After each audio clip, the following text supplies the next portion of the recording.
Hello, good morning, and wherever you are, good evening, and good night, or good afternoon. So welcome again to another episode of our Goldfish Addicts PH. So from now on, I will be speaking English as requested by some of our viewers from other countries so that they can understand. So there. So today's topic is clear water. So how do you achieve that crystal clear water that we have? So I know that for most hobbyists or dun sa mga nag-aalaga ng mga isda, the challenge is how to maintain that clear water. So more often than not, some problems are either the water is green, the water is cloudy, and or the water is dirty.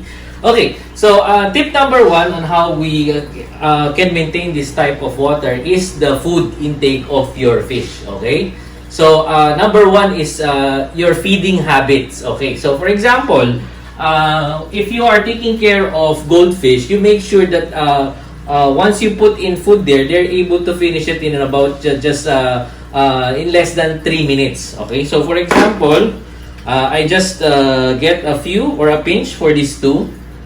So that's just the amount that you feed them, and you have to make sure that it's consumed within about 3 minutes ideally, so that the food does not spoil and does not dissolve in the water. Because once the food stays there for more than 5 minutes, it will spoil and it will contaminate your water because it will dissolve in the water. There, okay.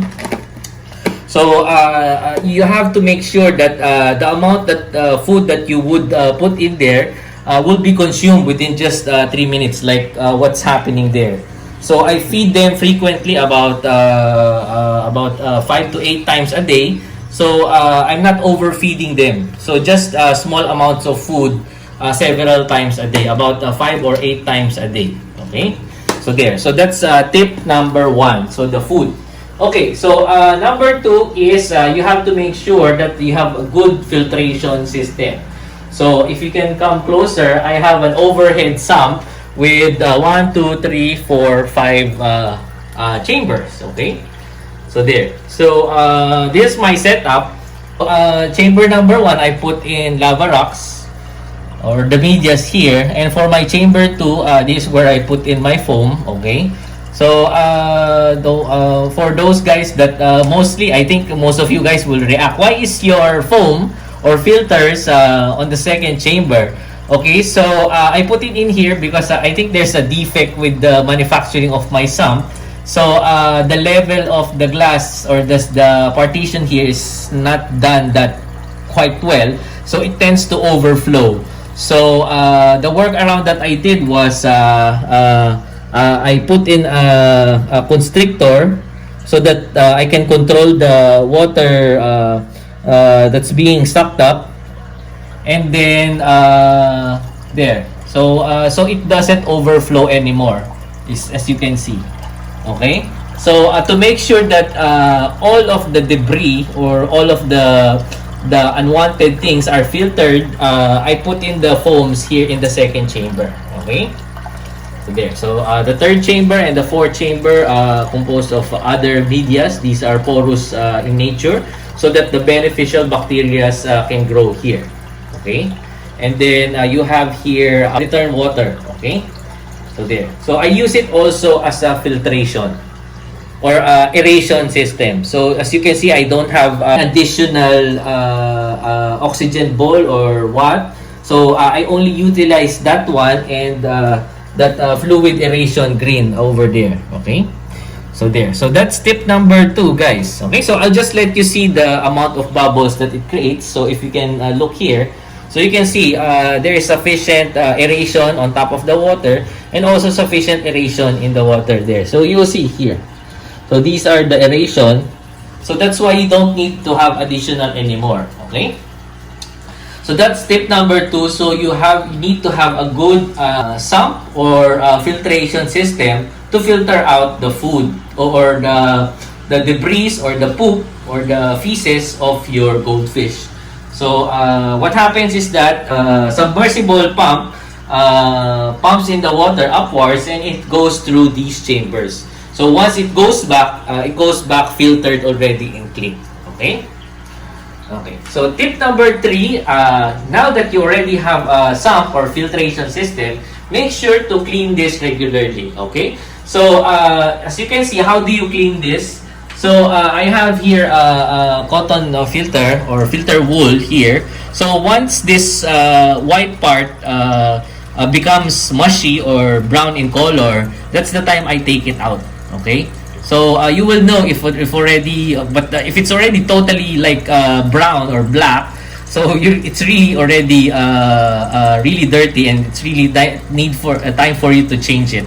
So I just wash this and I just return it back. Okay, so that's tip number 3. So you make sure you clean the filters and the foams, and also you clean the tank as well, because over time, if your lights are on, you will have algae there, etc. So you make sure that you clean or scrub the tank. Okay, so I have here a scrub that I use from time to time, so just to scrape off the algae.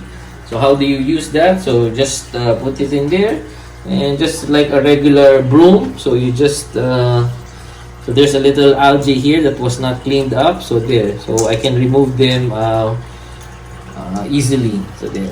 So this just cost around I think 150 pesos. I think it's around $3 or $3 here in the Philippines if you order it. Okay, so there. So that's tip number 3. Make sure you do regular cleaning as well. Okay. So I'll just return this one. Okay. So now that tip number 3, we're able to scrub the walls and the flooring. Tip number 4, you need to have a siphon pump. Okay, like this. So this one is just I think around 80 pesos or less than $2. There. So you need a siphon pump because usually once I feed them over the day, during at night or in the morning when I wake up, there are a lot of poop there or feces. So once you see those feces, so let's see. So there's not really many right now, but if you can just move closer here. So there's some here. So what I'll just do is, of course, you need to have a bucket where you can put the water. So there's some dirt here.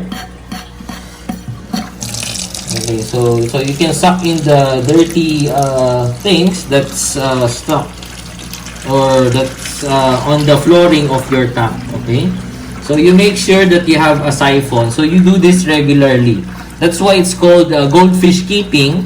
So you need to do daily tasks in order for you to maintain. So you don't just leave it as it is. So there are regular things that you need to do in order to maintain your tank. Okay. So there. So I'll do some cleaning while I'm doing it now. Okay. So there. So I'm just sucking some debris or feces or food that's not finished. Okay.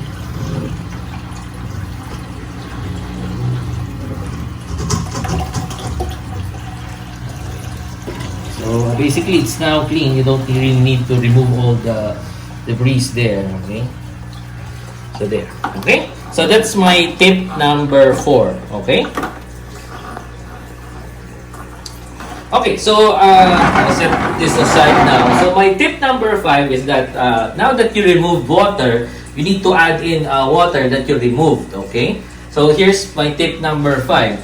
So this is the water that I installed. So this is where fresh water comes from.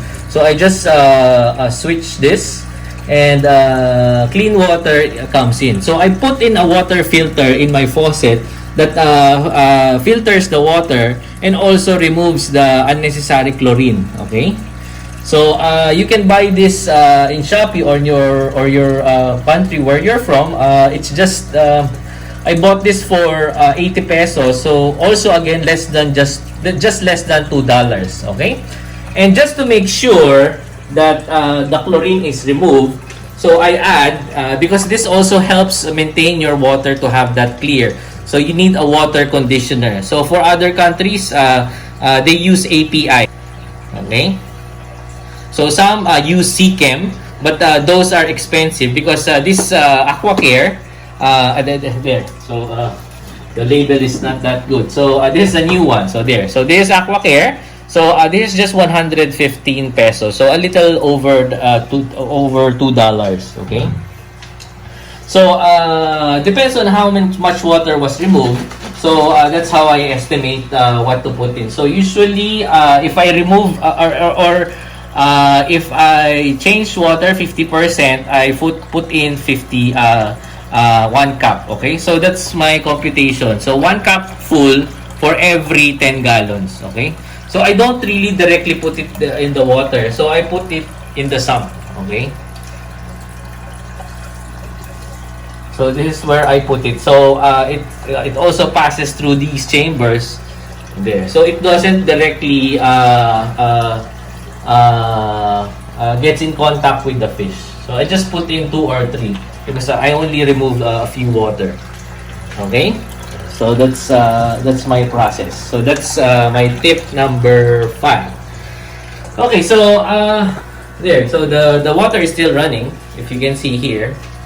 So this one is a purifier there. So I'll just show it to you how many dirt it gets it filters. Okay. So let me remove this for you so you can see the things that it gets filtered. So there. Okay. So you see it's I've been using this for about a month now. So you can see all those things that it's able to filter. So it used to be white in color, guys. So you can see the metals or chlorine. So it's really dirty. There. So for the price of 80 pesos or less than $2, it is value for your buck. Okay. Of course, you can get those bigger filters that can filter about 1 micron or 5 micron, but those are expensive or a much higher price than this one. So for value for your money, you can buy one of these and just add it in your faucet. So it gets filtered. So if you can buy those bigger filtration system that is for distilling water, the clearer your water will be, because those stuff can filter even 1 micron of the dirt or unwanted materials. Okay, so I'll just put it back, and that's how it is. Okay, so there. So it's now back. So make sure it's tightly secured. There. So I'll put it in the link in the description for this water filter. So this one. So you'll know which from SHOPEE you can purchase these from. Okay, so there. So in essence, those are the 5 tips that I'm able to share, so that you can retain that crystal clear water. So possibly, if I'm going to add another tip, the more frequent water change that you do for your fish, the much better. Because in essence, if you want your fish to have live healthy lives or long lives, possibly if they can live up to 5 or 10 years or more without any disease or what have you, the key is you need to have clean and neutral water, not acidic, not alkaline. Should be just pH 7 or 7.4, around that range.